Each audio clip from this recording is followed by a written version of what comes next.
Karena nggak diambil, ditaruh terus, lagi, iya. kelola lagi, sehingga angka investasi 2 juta di awal dan 100.000 per bulan saja bisa jadi hampir 200 juta ya. Selama berapa? 20 tahun? 20 tahun ya. Itu bagus buat.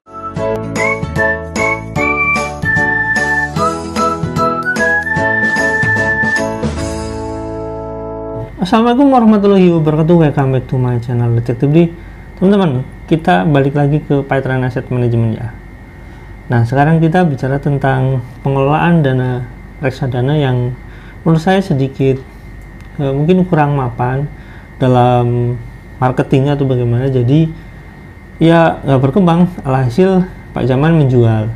Nah, kita nggak bicara ke sana dulu ya. Kita bicara tentang direkturnya. Nah, teman-teman, bicara tentang direkturnya ini. Nah, di sini saya akan bicara tentang Dr. Andes Achfas Asien. Nah, ada berita menarik teman-teman nih. Tapi sebelum kita bacakan berita menariknya, kita lihat dulu nih tentang Pipeline Asset Management. Check it out.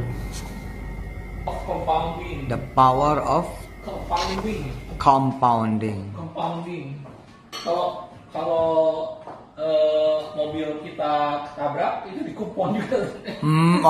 Di kompon ya. The power of compounding. Leverage terus gitu ya. Oh, salah tulisannya bukan kayak gini. Compounding. Ya, the power of compounding.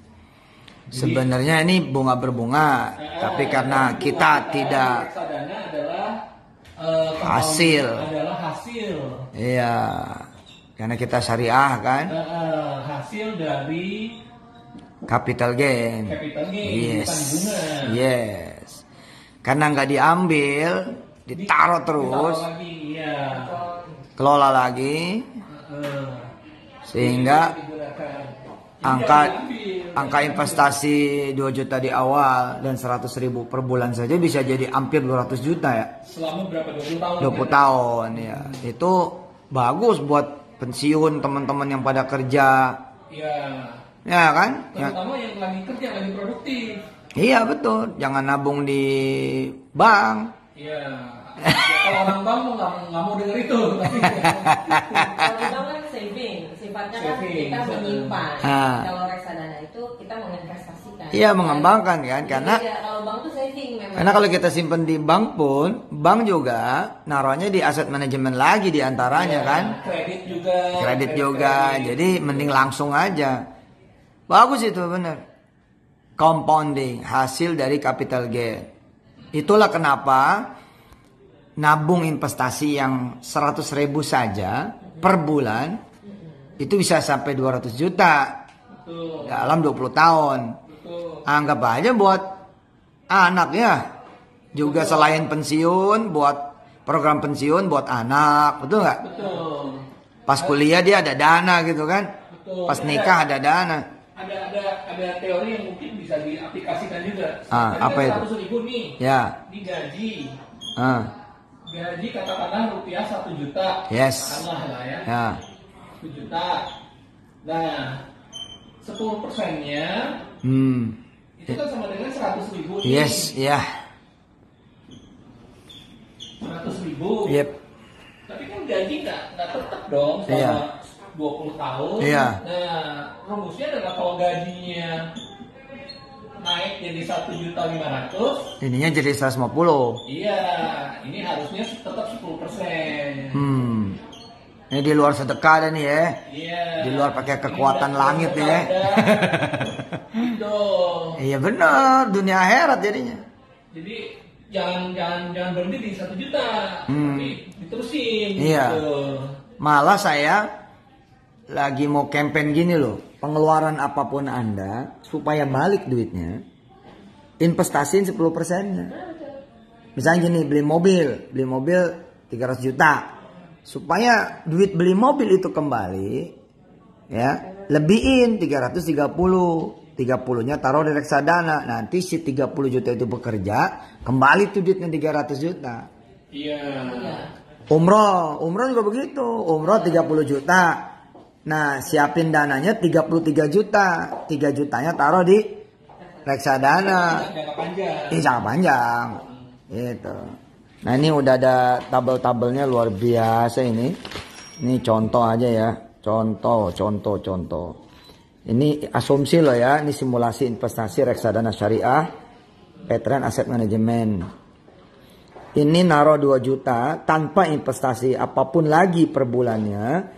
Ini tahun ke-20 bisa dapat 39 juta 430 ribu. Ya kalau mau ngebreak tahun ke-10 ya boleh aja.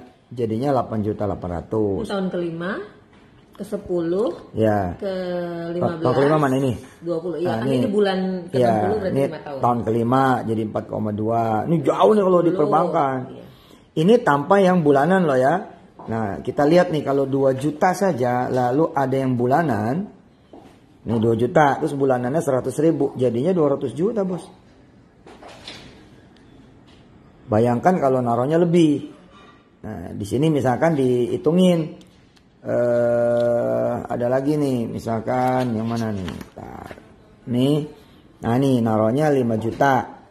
5 juta jadinya hampir 100 juta tuh. 20 tahun. Tapi tetap bisa di break. Boleh 15 tahun, 10 tahun, 5 tahun boleh. Atau minggu ini naruh minggu ini ditarik boleh aja. Sebenarnya boleh tapi jangan minta hasil besar ya. Tergantung pergerakan itu. Iya, 5 juta tanpa bulanannya ya. Itu jadi hampir 100 juta. Ini yang 10 juta tanpa bulanannya itu jadi hampir 200 juta. Ini 15 juta tanpa bulanannya hampir jadi 300 juta. Nah, emang yang menarik ada bulanannya. Tadi ini 2 juta, terus bulanannya 100 ribu. Setiap bulan 100 ribu. Nah, 100 ribu ini kalau naruh di bulan September atau Oktober, kan November ada hasil. Tapi karena nggak ditarik, ceburin lagi, jadi pokok plus tabungannya plus capital gainnya itu yang namanya compounding. Iya. Nah, gitu. The power of capital gain. Nah, kalau ditambah 100 ribu lagi, jatuhnya berapa? 200 juta. Padahal naruh cuma 2 juta loh. 100 ribu. Nah, tapi karena ada 100 ribu tiap bulan, itu tahun ke-20 punya 200 juta. Jangan lupa ini baru 2 juta bos, baru 100 ribu. Ayo kita lihat terus. 2 juta naruh 200 ribu, hampir 350 juta. Nah, terus kita lihat, ini saya bikinin simulasi nih. Ini 2 juta naruhnya 500 ribu per bulan. Lihat, hampir 800 juta. Ini bukan ngajarin duit, bukan kan teman-teman naruh di perbankan toh dan sebagainya juga ikut asuransi kan. Nah mereka juga naruhnya begini, cuman ngasih ke kitanya dikit. Padahal duit kita tuh receh tuh 3,5 triliun loh. Misalnya security, abang-abang bakso, tukang-tukang beca, UKM, terus dia naruh duit standby aja pak, 500 ribu per orang. Hah? Terus ada 1 juta orang. Hah? 500 miliar. Betul nggak? Iya. 250 miliar. Bisa 5 triliun kalau sampai angkanya 10 juta. Lah berapa tuh kalau dibagi 2 juta? Kan gitu. Nih contoh lagi nih. Masalahnya harus disiplin untuk berinvestasi. Oh ya udah pokoknya sekali naruh lock. Anggap aja duit pensiun. Kalau sekarang teman-teman usianya 20, 40. Ajarin anak-anak juga. Ya kan, kalau kemudian anak-anak itu adalah anak TK, ajarin supaya nanti dia kuliah pakai duit sendiri. Yeah. Anak SD supaya dia kuliah pakai duit sendiri. Gimana caranya? Kamu jajan, tapi kamu juga beli reksadana. Nah, sekarang kan udah bisa online. Nih, kalau 2 juta, kemudian per bulan 1 juta. Tuh, 1,5 bos. Yeah. 1,5 loh. Hah? Coba lihat ini. Kalau 5 juta 100 ribu per bulannya 300 juta. Terus 5 juta per bulan 200 ribu 397 juta 400 tuh. Luar biasa. Ini 5 juta kalau per bulan 500 hampir 900 juta. Ini 5 juta kalau per bulannya 1 juta hampir 1,6. Yo luar biasa 1,6 loh. Pensiun duit segini weh. Ini kalau 10 juta 100 ribu per bulannya 350 hampir. Ya, kalau 10 juta 200 ribu hampir 500 juta. Ya. Yuk kalau 100 juta coba dihitung. Kalau naruhnya 100 juta langsung jeder gitu. Jadi daripada punya mobil nganggur, ya nggak? Jangan nambah lagi ya. Jangan nambah lagi coba. Jangan nambah, coba pengen ngitungin. 100 juta. Di bulan di tahun 20 1,9 itu. Tuh, 100 juta jadi 1,9. Sekarang tahun ke-20. Tapi kalau tahun ke-5 darurat 210. Ya. 210 kan? Kalau tahun ke-10 450 kurang lebih. Tahun ke-15 935 juta. Coba 100 juta terus per bulannya katakanlah 500 ribu. Masya Allah 2,7 miliar. Sallu ala nabi. Ini rugi karena duit kita itu yang diputer sama orang-orang selama ini. Itu jadi kalau mau umroh murah caranya gimana? Taruh duit di reksadana 2 juta. Terus per bulannya 100 ribu. Itu 5-6 tahun berangkat umroh. 20 juta loh. Sallallahu ala nabi. Yang begini harus kita pelajari. Benar-benar harus kita pelajari. Rugi karena duit kita selama ini diputer sama orang lain. Bukan di tangan kita dan bukan oleh kita. Oke teman-teman, begitu ya videonya. Jadi gini, saya akan beritakan ini, dibacakan ini ya di berita Poros Jakarta. Karena kenapa saya ambil media, biar nggak salah paham nanti disangka prasangka atau bagaimana. Cuma ya kalau misalkan kita memberikan penilaian kan boleh dong. Nah kita bacakan dulu ya beritanya. Porosjakarta.com ini tertanggal 18 Oktober 2018, di mana 2018 itu kalau tidak salah Yusuf Mansur itu atau Pak Jamal itu diwawancara sama Detikcom, di mana dia bilang tromol masjid mau dikelola atau bagaimana dan sejenisnya. Intinya kita bacakan langsung ya dari porosjakarta.com. Direktur Paytrana Asset Management PAM Aswas Asien digugat perdata oleh ketiga adiknya terkait perselisihan pembagian harta warisan peninggalan ayah mereka, keluarga Kiai Haji Alwi Abu Bakar Asien. Saya akan bacakan ya tentang kronologinya biar lebih jelas.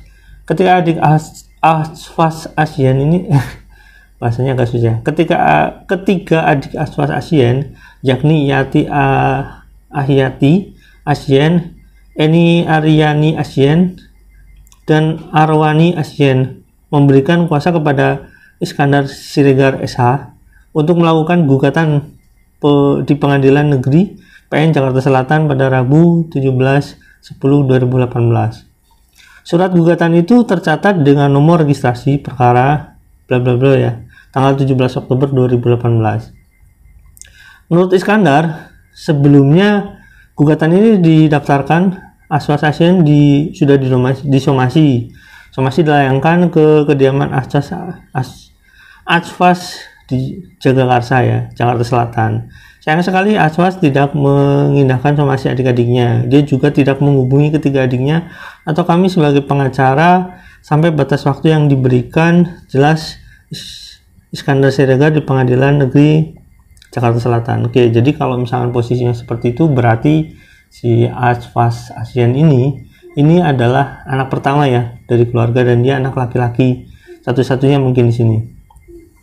Perselisihan kakak beradik ini menyangkut harta warisan peninggalan ayahnya, mereka Kiai Haji Alwi Abu Bakar Asien, berupa sebidang tanah dan bangunan di Jalan BKR nomor 2 Cijagra, Bandung, Jawa Barat.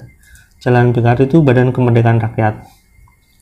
Kiai Haji Alwi Abu Bakar semasa hidupnya pernah menjadi dubes di Iran dan pernah juga menjadi anggota fraksi Partai Persatuan Pembangunan (PPP) pada masa Orde Baru. Beliau juga tercatat sebagai salah satu pendiri Uninus Bandung. Oh, Uninus. Oke. Tanggal 20 Juli 2016 lalu tanah dan bangunan tersebut lalu terjual. Uang pembayaran pembeli masuk ke rekening Aswas ya. Itu karena sebelumnya tanah tersebut sudah dirubah nama kepemilikannya dari ibu mereka, Nyonya Mas Rifah, menjadi nama Aswas setelah dia menebus sertifikat tanah bangunan tersebut dari pihak ketiga. Oke, jadi kronologinya adalah ada penebusan ya, penebusan dari pihak ketiga. Kita nggak tahu pihak ketiganya yang mana. Iskandar Siregar menjelaskan bahwa uang hasil penjualan tanah itu dikuasai sepenuhnya oleh Aswas dan dibagikan kepada ibu dan adik-adiknya 8 bulan kemudian. 8 bulan kemudian. Oke. Jadi cukup lama ya. Masalahnya muncul saat pembagian uang tersebut, ibu dan Aswas bersaudara sepakat untuk membagi uang hasil penjualan warisan itu secara hukum Islam atau faraid. Namun oleh Aswas uang itu dibagikan dengan skema dan rumus yang disusun sendiri sehingga terjadi ketidakadilan dan mengandung unsur melanggar hukum. Seperti penuturan dua adiknya Aswas, Eni dan Yati, pembagian yang tidak sesuai hukum Islam itu berakibat fatal bagi adik-adiknya dan ibunya. Aswas hidup berkecukupan sementara adik saudara-saudaranya dalam kesederhanaan. Bahkan dua adiknya menumpang di rumah orang. Direktur Paitren ya. Demikian juga dengan ibu kandungnya, Aswas tinggal di rumah sewaan sederhana. Oke, ini cukup prihatin juga sebenarnya karena Nabi Muhammad itu sangat menyayangi ibunya. Dia ada jelas ya dalam ya beberapa hadis kan dijelaskan bahwasanya ketika seseorang harus milih ibu atau ayah itu ya pertanyaan itu diulang sampai 4 kali dan 3 kali itu kepada ibunya. Kita tahulah cerita itu. Kita lanjut ya. Adik-adik Aswas semakin sedih ketika mengetahui Aswas bergabung dengan Yusuf Mansur untuk mengelola Paitren Asset Management PAM. Seperti diketahui, PAM adalah perusahaan sekuritas Yusuf Mansur yang sudah mendapat izin operasional dari Otoritas Jasa Keuangan OJK. Bisa jadi faktor Aswas lah sehingga PAM mulus mendapatkan izin dari OJK. Oke. Gabungnya Aswas di PAM ini justru tak lama setelah terjadi penjualan tanah warisan itu. Tidak mungkin Aswas masuk Paitren dengan tangan kosong. Papar Yati Asien. Kabarnya Aswas Asien pernah menduduki posisi penting di BNI Sekuritas. Oke, jadi pengalamannya di BNI Sekuritas ya. Dia kemudian menjadi direktur PT PG Asset Management sebelum pindah dan menjadi direktur PAM. Oke, jadi Aswas ini punya track record menjadi seorang manajer investasi di sekuritas. Ya, asset management maupun sekuritas itu kan mirip-mirip saja sebenarnya, nggak beda jauh. Nah, kita lihat dulu kedudukan Aswas Asien di sini secara kedudukan bahwasanya pemegang saham dan pengurus di sini Aswas ini memang posisinya direktur. Nah, tapi Aswas di sini ini kalau misalkan data yang awal masuk ini Aswas tidak punya saham sama sekali. Tapi ketika masuk kita nggak tahu ya, karena kan perubahan suatu direksi itu dalam itu bisa menjadi berubah ketika ya ada kesepakatan di dalam, karena itu sifatnya internal. Itu sih boleh-boleh saja. Ketika saudaranya atau misalkan ibunya mencurigai bahwasanya itu pakai uang tertentu, mungkin wajar. Tapi ketika orang itu menggunakan koneksi juga wajar saja sih sebenarnya. Kecurigaan itu kan nggak perlu selamanya pakai uang, tapi wajar sih ketika keluarganya itu bertanya, karena tidak ada sama sekali kewajiban bagi kita itu untuk membenarkan semua perkataan seseorang. Jadi kalau kecurigaan atau pertanyaan itu wajar sekali. Jadi gitu ya teman-teman. Aswas Asien ini pertama dia bermasalah dalam warisnya, dan keduanya ya dia itu ya sebagai kompetensinya itu sebagai ya mantan ya mungkin manajer investasi di BNI Sekuritas. Oke. Jadi sekedar pemberitahuan teman-teman ya bahwasanya hukum waris itu diberlakukan kalau misalkan dalam hukum Islam itu diberlakukan itu ketika ayah meninggal dunia. Jadi ibu itu mendapat bagian hasil ya. Sama dengan anak-anaknya, ibu mendapat 1/8. Jadi intinya pembagian itu harusnya ya sesuai dengan hukum Islam. Kalau misalkan itu tidak ada sangkut paut dengan pihak ketiga. Emang benar di sini ada cerita tentang sangkut paut pihak ketiga, tapi ketika digugat pasti adiknya punya alasan kenapa itu digugat seperti itu. Karena mungkin sangkut pautnya pihak ketiga itu bisa jadi Aswas itu sendiri yang punya masalah gitu ya. Kita kan nggak tahu. Jadi intinya teman-teman, ketika ibunya atau adik-adiknya itu menggugat itu pasti ada alasan. Nggak mungkin nggak ada alasan, apalagi si Aswas ini anak laki-laki pertama gitu, yang harusnya menjadi penolong adik-adiknya otomatis lah, karena kewajiban anak laki-laki itu ketika bapaknya meninggal dalam Islam itu menggantikan bapaknya. Kenapa? Ya nanti kalau misalkan saudara laki-laki dari bapaknya itu udah nggak ada sama sekali, nanti dia harus menjadi wali bagi adik-adiknya. Itulah kewajiban anak laki-laki. Apalagi kalau misalkan ibunya masih ada, itu kewajiban memenuhi semacam, kalau misalkan orang ibunya nggak usaha, itu kewajiban untuk memenuhi hajat hidupnya atau misalkan memenuhi kebutuhan hidupnya itu ada di anak laki-laki. Oke. Jadi teman-teman ya, kalian bisa memberikan kesimpulan sendiri bagaimana ya dalaman manajemen investasi Python Asset Management ini ya. Kita nggak tahu ya bagaimana pendapat kalian. Terima kasih. Jangan lupa like, subscribe, dan komen. Jangan lupa juga share. Wassalamualaikum warahmatullahi wabarakatuh. Bye.